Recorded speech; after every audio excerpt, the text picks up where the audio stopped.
गणेशाय नमः। श्री सरस्वती नमः। श्री गुरुभ्यो नमः। भक्तरा व्यास महानुभावुడు రాసిన వ్యాస మహర్షి రాసిన మహాభారత ఇతిహాసం యథాతథంగా చెప్పుకున్నాం. ప్రతి శ్లోకం దాని అర్థం. ఇందులో భాగంగా నిన్నటి వరకు మనం ఆది సభారణ్య విరాట ఉద్యోగ భీష్మ ద్రోణ కర్ణ శల్య సౌప్తిక స్త్రీ పర్వాలనే 11 పర్వాలు పూర్తి చేసి 18 పర్వాల్లో 11 పర్వాలు పూర్తి చేసి 12వదైన శాంతి పర్వంలో 311 అధ్యాయాలు పూర్తి చేసాం. ఈ రోజున 312వ అధ్యాయం చెప్పుకుందాం. చెప్పుకునే ముందు వ్యాస భగవాను ప్రార్థన చేసుకుందాం. వ్యాసాయ విష్ణు రూపాయ వ్యాస రూపాయ విష్ణవే నమో వై బ్రహ్మనిదయే వాసిష్ఠాయ నమో నమః.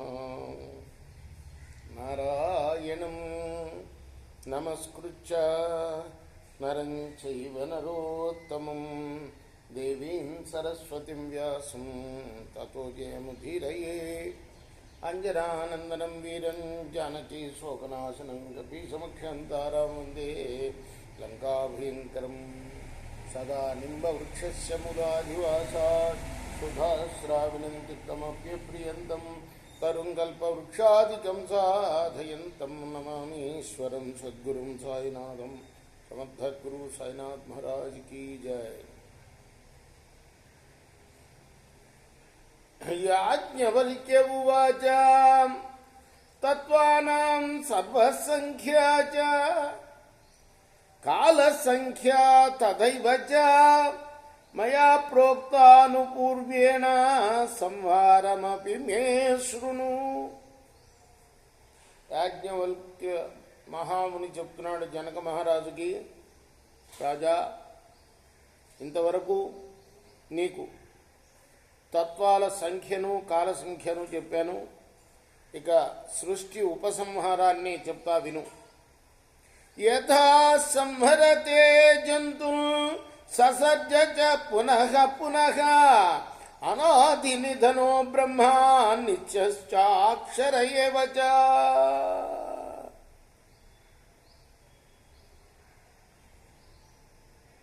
తుది మొదలు లేనివాడైన బ్రహ్మ, పరబ్రహ్మ ప్రతిసారి మాటి మాటికి ప్రాణుల సృష్టిని సంహారాన్ని చేసే విధానాన్ని చెప్తాను, జాగ్రత్తగా విను.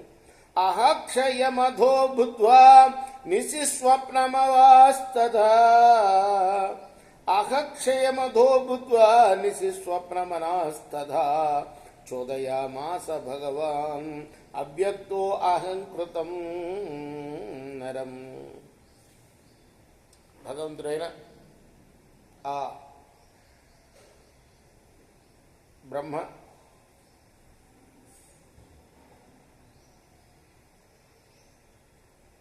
మేలుకుని ఉండే సమయం పగలు, నిద్రించే సమయం రాత్రి. ఇది తెలుసుకుని అహంకారం అభిమాని అయిన రుద్రుణ్ణి సంహారానికి ప్రేరేపిస్తాడు. తతః శతసహస్రాంశు అవ్యక్తేన అభిచోదితః కృత్వా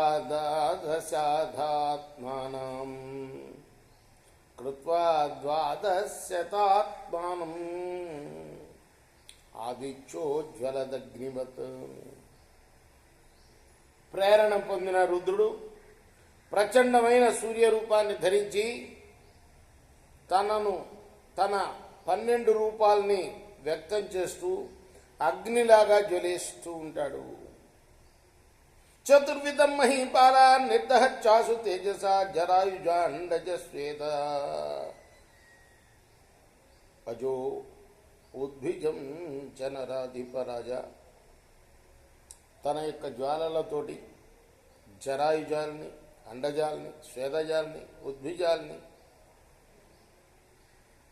ఈ 4 విధాలుగా ఉండే ప్రాణులు అందరినీ కూడా భస్మం చేస్తాడు తన జ్వాలలతో. జరాయుజాలంటే మనం, అంటే మాతృ యొక్క గర్భం నుండి పుట్టే ప్రసవంతో పుట్టేవన్నమాట. అంటే వాటిని జరాయుజాలు అంటారు. అండజాలు అంటే గుడ్డు, అండం అంటే గుడ్డు నుండి బయటకు వచ్చేవి.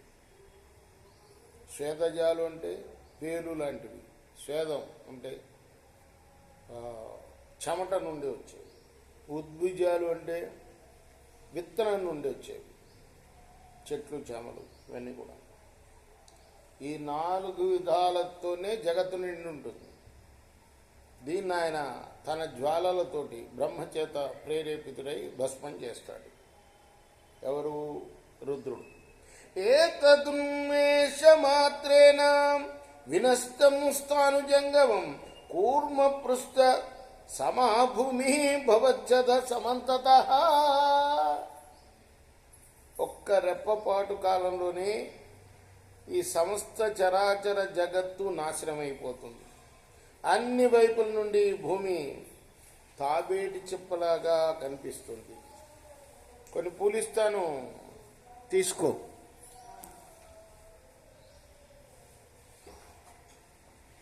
ఏదో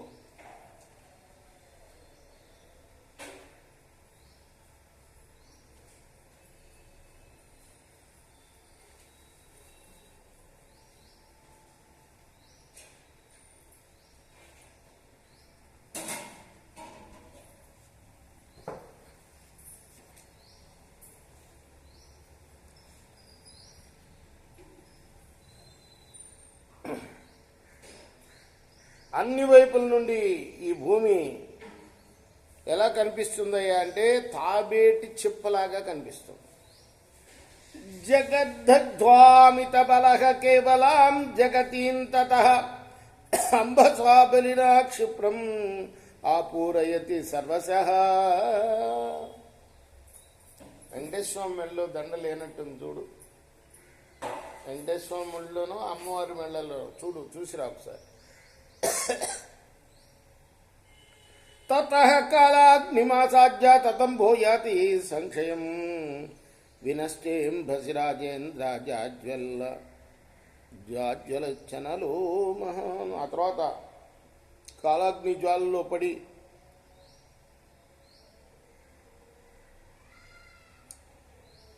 దగ్ధం చేసిన తర్వాతనేమో భూమినంతని తీసుకెళ్ళి నీళ్ళలో కలిపేస్తాడు, సముద్రంలో.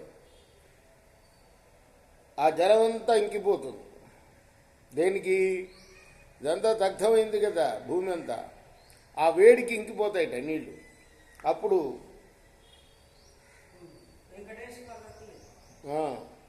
అగ్ని భయంకర రూపాన్ని ధరించి అన్ని వైపులా కూడా మహా తీవ్రంగా జ్వలించడం మొదలు పెడుతుంది. తమ అప్రమేయ అతిబలం జ్వలమానం విభావసం ఊష్మానాం సర్వభూతానాం సప్తార్చిషమదాంజస భక్షయామాస భగవన్ వాయురష్టాత్మకో బలి విచరన్నమితమా ప్రాణ తిర్యగూర్ధ్వమతస్తదా. అన్ని ప్రాణులకి బాగా వేడిని కలిగించి ప్రబల వేగంతో మండుతున్న జ్వాలలతో కూడిన ఆ అగ్నిని బలిష్ఠుడైన వాయుదేవుడు తన 8 రూపాలని ఆవిష్కరించి మింగి కింద పైన మధ్య భాగాల్లో అన్ని వైపులా వీచసాగుతాడు. తమ ప్రతిబలం భీమం ఆకాశం గ్రసతే త్వన ఆకాశమప్యభినదన్ మనోగ్రసతి చాధికం. సాటి లేని బలంగల భయంకరమైన వాయువుని ఆకాశం మింగేస్తుంది. పెద్దగా ధ్వనిస్తున్న ఆకాశాన్ని అధిక శక్తి గల మనస్సు మింగుతుంది. ఎక్కడెక్కడికి పోయింది? ముందు భూమి వెళ్ళి సముద్రంలో కలిసింది. సముద్రం ఏమైంది?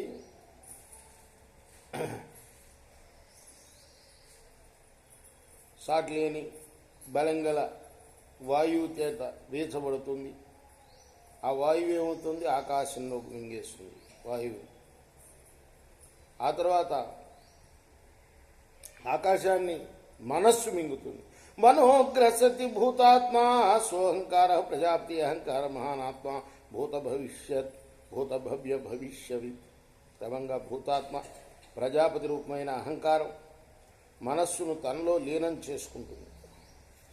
ఆ తర్వాత తమప్య అనుపమాత్మానం విశ్వం శంభు ప్రజాపతి అనిమా లఘిమా ప్రాప్తి ఈశానో జ్యోతిరవ్యయ సర్వతః పాణిపాదాంత సర్వతోక్షిశిరోముఖ సర్వతః శృతిమాన్ లోకే సర్వమావృత్య తిష్టతి హృదయం సర్వభూతానాం సర్వ